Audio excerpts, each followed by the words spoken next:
Welcome to this invitation to let your name live on Mount Zion. As we know that Psalm 2 verse 6 says, "Yet have I set my king upon my holy hill of Zion."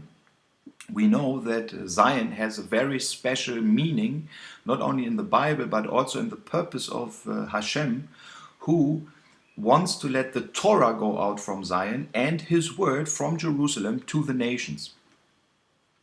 And he himself says, "For Zion's sake I will not slumber nor sleep." And so we are having an upcoming year 2017. For Zion it will be the year 5777. And it says in Joel 2 verse 32, "And it shall come to pass that whosoever shall call on the name of Jehovah shall be delivered. For in Mount Zion and in Jerusalem shall be deliverance, as Jehovah had said, and in the remnant whom Jehovah shall call." So this is actually a place, it's a place in Jerusalem which is currently under big dispute. A lot of people are going there. But what we are actually experiencing currently is that the nations are, pulling themselves together against Jerusalem. Against Jerusalem. Everybody wants to have a peace of Jerusalem. Unfortunately, they don't want to have peace in Jerusalem. They just want to have a piece of Jerusalem. And this is why there are a lot of fighting about. So when we're talking about Mount Zion, we have to see that Mount Zion is actually a real location in Jerusalem. So when people are normally reading the Bible and they haven't been in Israel, they do not know where this is. They have like some idea that Zion is only connected to the political Zionists, for example. But that is not so. Mount Zion is mentioned 18 times in the King James Bible, and it is the dwelling place of the Most High. And we can see this where this little arrow is and the star here. This is Mount Zion. Psalm 74 verse 2 says, "Remember thy congregation, which thou hast purchased of old, the rod of thy inheritance, which thou hast redeemed, this Mount Zion, wherein thou hast dwelt." So this is really the place where God says, okay, I will remember, I will want to remember the congregation, the Kehillah, the Ecclesia, those who are called out and were actually bought with a price. They were bought with a price. So everybody who sees himself as part of Israel, we have to understand that we are we are owned by God. We are owned by Hashem, who called Israel as his firstborn son out of Egypt. And because of the history of this last 3,500 years, Israel currently is scattered all over the world, in every nation, but he wants to bring us back. So this restoration of that kingdom started, slowly in the last 100 years when Israel became free. But it became a boost when in 1967 Jerusalem, the city, actually became a free city again. And we see this here on where the Temple Mount is. This was actually captured 1967. But since then, and these are now 49 years, since then there is a big fight going on over this mount. We have the Waqf, we have various dignitaries coming there who claim a peace on Mount Zion, on the Temple Mount. But what we have to see is that there is another place, Mount Zion, and this is here in the south. And in Psalm 125:1 it says, "They that trust in Jehovah shall be as Mount Zion, which cannot be removed, but abideth forever." So the idea of that spiritual home of Zion, the longing to go back to Zion, is not specifically, it's not only for all Jerusalem, but it's very specifically a mount. It's a hill of Mount Zion. And I think for us it is very, very important. Whoever says, okay, I am a part of the house of Israel, I want to make peace with my brother Judah, I want to make peace between Judaism and Christianity, he should let his name live really honestly on Mount Zion. And this is why I invite you to become a part of the most exciting prophetic endeavor of today. that you help to build with us an embassy, an Ephraim embassy, and a true Ephraim Judah center of peace directly on Mount Zion.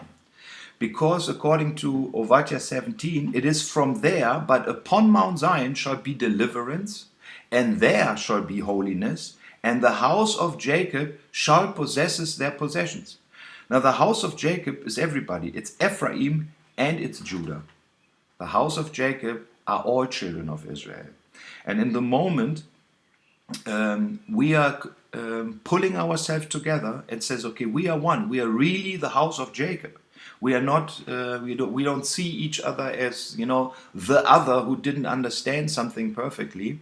I think in the moment we realize, yes, we are children. We are children of the Most High, and He purchased us. When He was taking us out of Egypt, then we understand that we have to combine our faith with action, and that action is to take care of the city of Jerusalem. This is one, it's Psalm 122, pray for the peace of Jerusalem. When you take a look at the Psalms of Ascent, that my right hand, shall be with her when I forget Jerusalem. But a lot of people forget Jerusalem. They are thinking about, about various statements of faith and so on and so on. And I think it's very important for us that we leave this all behind and that we make ourselves one to create the deliverance Obadiah here is talking about. So how does this actually really look like? Well,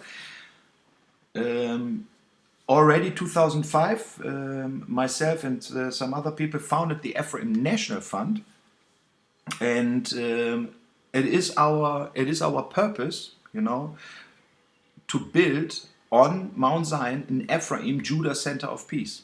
Yeah, so let Mount Zion rejoice, let the daughters of Judah be glad because of thy judgment.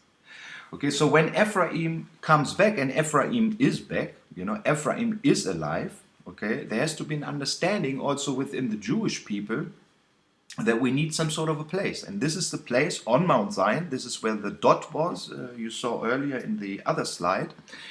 It's a relocation.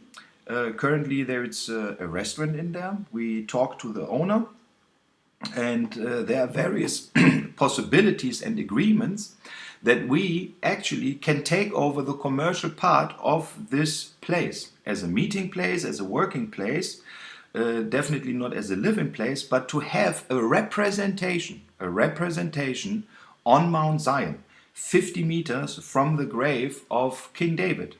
I think it's one of the most prophetic places, and so far nobody really took care of this. So we want to take care of this, and to cover the buy-in cost for the location and the operational expenses for the first year, we seek to raise $250,000. And there is a very practical application, so donor of $100 and above will have their name inscribed on the wall of the building. Yeah? So it's a very common thing when you go through Jerusalem or through all of Israel. You will find always that people, they said, yes, we believe that Zion will be built up. And they put their faith into action by saying, okay, while I'm living in the United States, while I'm living in England, while I'm living somewhere in the world, I want to be a part of the build-up of Israel. I want to be a part of this build-up of Mount Zion. So in order to accomplish this, okay, we started a New Jerusalem Covenant Fund, because this is where it will go to, that at the end of the day, there shall be deliverance. This is what there shall be deliverance. But this deliverance, we need this, but we also want this. There has to be a deep desire of the heart to say, okay, I really want to make peace. I really want to make peace. So currently, there are hundreds of people interested in the restoration of the house of Israel, of the house of Judah, and the restoration of the kingdom back to Israel. There will be an upcoming conference the Commonwealth of Israel conference, where a lot of brethren were sitting together in harmony, hopefully, and they discussed, okay, how are we able to progress this great vision of a reconciliation between Ephraim and Judah, between Judaism and Christianity. And in order for this, for us to accomplish, we need a place, we need a connection to the land, and we need, at some point, need to make a new covenant, as described in Jeremiah 31, that there will be a new covenant with the house of Israel and with the house of Judah. So we want to make we want to have a part in this. So we, designed this. We give the possibilities. We made already the connections, and now it is up to you. Now it's up to you to understand that you have to put your faith of peace and reconciliation in action, and that you truly, honestly want to let your name, your character, live on Mount Zion. So please send your contribution to the New Jerusalem Covenant Fund. There will be possibilities over a fundraising tool. We set up. There are trustees in this whole areas. We introduce at a later stage. But this is what it's all about, and we hope that within a short time we can really present the world an Ephraim embassy and an Ephraim Judah center of peace on Mount Zion. Be part of this, contribute to this.